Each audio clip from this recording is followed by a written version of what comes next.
বাংলার মুখ্যমন্ত্রীকে মা মমতাকে বস্তির মেয়ের মতন দেখতে, কালীঘাটের কলঙ্কিনী, মুখে ব্লিচিং পাউডার লাগিয়ে দিতে হবে। 29 সালে দিল্লিতে বিকল্প সরকারের প্রধানমন্ত্রী হিসেবে বাংলা থেকে মমতা বন্দ্যোপাধ্যায় লাল কেল্লায় আমাদের দেশের জাতীয় পতাকা তুলবেন। আগো গো কুণাল ঘোষ একদম সঠিক কথা কইছে। মমতা ব্যানার্জি আমানকের দেশের প্রধানমন্ত্রী হবে গো, প্রধানমন্ত্রী। কিন্তু সেটা কবি হবে আমি ঠিক যাইনি, সেটা শুভেন্দু অধিকারী ভালো যায় কটে শো। মমতা ব্যানার্জি প্রধানমন্ত্রী হবেন এবং অভিষেক ব্যানার্জি মুখ্যমন্ত্রী হবেন রাজ্যে, কি বলবেন? দেখাচ্ছি কবে প্রধানমন্ত্রী হবে। এই যে স্যান্ডো গেঞ্জি না, এখানে যেদিন বুক পকেট লাগবে সেদিন প্রধানমন্ত্রী।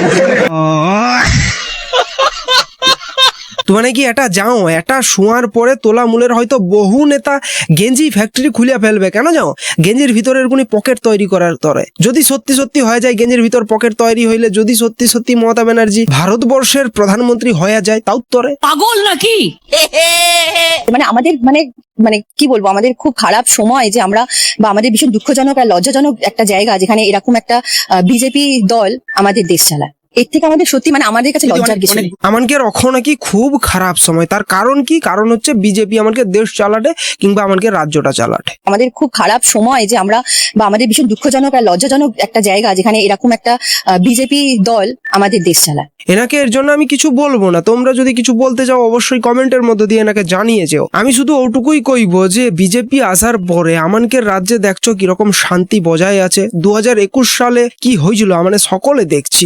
আর 2026 সালে যদি টিএমসি জিততো তাহলে কি অবস্থা হইতো সে তো ভাবনারও বাইরে। পাস করে যাবে, জানি পাস করে যাবে।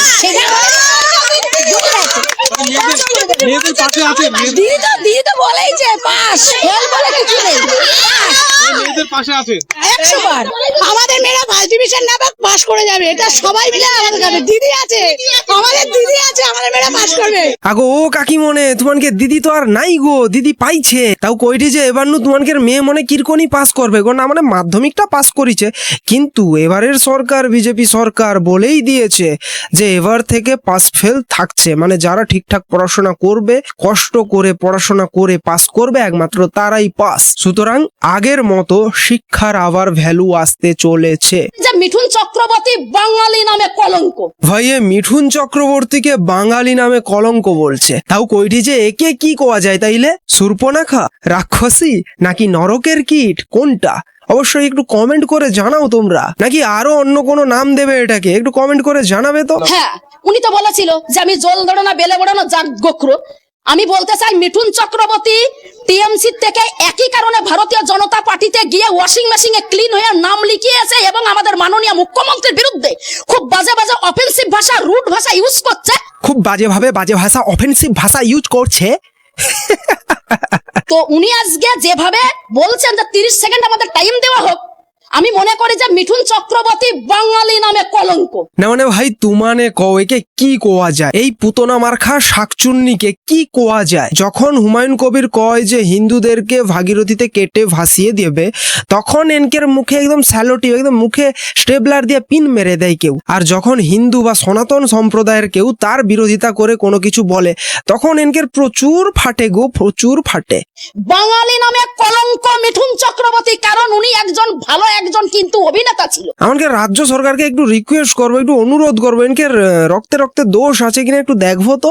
আমরা জানতাম ওনার অনেক মুভি দেখেছি, কিন্তু এখন মিঠুন চক্রবর্তীর মুভি যখন টিভিতে দেখি বা ফোনে দেখি, আগে সঙ্গে সঙ্গে সেইটাকে আউট করে দিই। কারণ বাঙালির শত্রু যদি বাঙালি হয়, তাকে বাংলার মানুষ কখনো যেন অ্যাকসেপ্ট করবে না। বাঙালি হিসেবে কে কাকে অ্যাকসেপ্ট করলো না করলো তা আমার জানা নেই, বাট একে তো শাকচুন্নির দলে কিংবা পেতনির দলেও কেউ অ্যাকসেপ্ট করবে নি। আমরা কখনো ভাবতে পারিনি যে আমাদের বিশ্ব নবী হযরত মুহাম্মদ সাহেবকে এবং আমাদের মা আয়েশাকে এইভাবে কুরুচিকার মন্তব্য করবে। এর জন্য কিন্তু দায়ী যে 56 ইঞ্চির প্রধানমন্ত্রী গদিতে বসে মানুষের রক্ত চুষে খাচ্ছে 138 কোটি জনগণের, আবার ভারত মায়ের সন্তানদের। এরা হচ্ছে সত্যিকার বড় অপরাধী। নারায়ে তাকবীর, আল্লাহু আকবার, নারায়ে তাকবীর, আল্লাহু আকবার, নারায়ে তাকবীর, আল্লাহু আকবার, সুবহানাল্লাহ, সুবহানাল্লাহ। হ্যাঁ বুঝা গেছে কনফার্ম এর রক্ত খাঁটি হইতে পারেনি, এর রক্তে দোষ আছে। আজ মিঠুন চক্রবর্তী যেভাবে কথা বলছে, ওনাকে কিন্তু ওপর মহলের থেকে বলা হয়েছে যে শুনুন, আপনাকে এইভাবে কথা বলতে হবে, না হলে কিন্তু আপনাকে কিন্তু আমরা কোন রকম হেল্প করতে পারবো না। একদম পুরো বাই ফোর্সে বলা হচ্ছে। মিঠুন চক্রবর্তীকে যেভাবে কাউন্সিলিং করা হচ্ছে, যেভাবে ব্রেন ওয়াশ করা হচ্ছে, যেভাবে প্রশিক্ষণ দেওয়া হচ্ছে, ঠিক সেইভাবে মিঠুন চক্রবর্তী আজকে বাঙালি হয়ে বাংলার কিন্তু বিরুদ্ধে, বাংলার মানুষের বিরুদ্ধে বাজে কথা বলছে। না ভাই, আমি শুধু এটা ভাবি যে এনকের কাছেও কানে রিপোর্টিং করতে যায় এনকের কাছে। এনকের সামনে উইসা রিপোর্টিং করলে এনে যেভাবে কথা গড়ে না, 5 লিটার থুতু আইসা রিপোর্টারের মুখে পড়িয়াবে। আরে ভাঙবে ওদের লোকে। আজকে মিঠুন চক্রবর্তী ভাঙার কথা তো অন্য লোককে বলছে, ওদেরকে ভেঙে দেবে মানুষ, ওদেরকে ভেঙে দেবে গণতান্ত্রিক ভাবে। এ স্বপ্না ভাদুরী পুরা খেপিছে। একে তাও তোরে কেউ খেপি কয়াও ডাকতে পারো। এ কটে বিজেপি কে পুরা ভাঙিয়ে দিবে মানুষ। বিজেপি কে ভাঙিয়ে তোলামূলকে পুরা ভাঙিয়ে দিচ্ছে, একদম গড়ানু ঘাস ফুলকে উবড়ি দিছে মাটিনু। আর জীবনে সে ঘাস ফুলের ফুল ফুটবে নি। কারণ বাংলার মুখ্যমন্ত্রীর একটাই কথা, আমি কিন্তু বদলা চাই না, বদল চাই। তুমি দূর হও তো, তোমাকে আর পাইতারি মারাইতে হবে নি। তোমার নেত্রী কইছিল না বদলা নয় বদল চাইছে, আমরা দেখতে পাইছি কি বদল হয়েছে আর বদলা লিছে কিনা সেটা 2021-এ আমরা সকল দেখতে পাইছি। পাইতারি বদল তো করেছে। আজ স্বাস্থ্যের ব্যবস্থা মানে আপনার হচ্ছে ইয়েতে হচ্ছে কন্যাশ্রী, রূপশ্রী, যুবশ্রী, এই যে ইয়েতে হ্যাঁ যুবসাথী করেছে, এবং এই যে বেকার ভাতা, তারপরে হচ্ছে স্বাস্থ্যর ব্যাপার, হ্যাঁ লক্ষ্মীর ভান্ডার, এবং মানে জলের ব্যবস্থা, সব রকম যেভাবে আমাদেরকে উন্নয়ন দিয়েছে, প্রায় 100-র কাছে।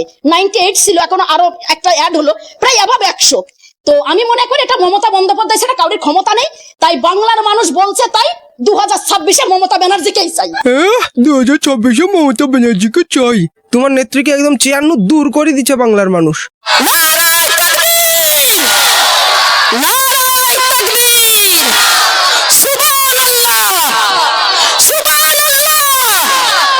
কিন্তু একটা কথা, নুপুর শর্মা যে ভাষাটা প্রয়োগ করেছে টাইমস নাও চ্যানেলে, এই ভাষার জন্য, এইরকম কুরুচিকর মন্তব্য করার জন্য ভারতীয় জনতা পার্টিকে আমরা বাংলা মায়ের সন্তান, ভারত মায়ের সন্তান, হিন্দু, মুসলিম, শিখ, ইসাই প্রত্যেকটা কমিউনিটির সন্তানরা আমরা শুধু একটাই অনুরোধ করব, তবে মাথা নত করে না, একটাই শুধু উচ্চস্বরে বলবো, উচ্চ গলায় বলবো, চোখের চোখ রেখে বলবো, তাই তো?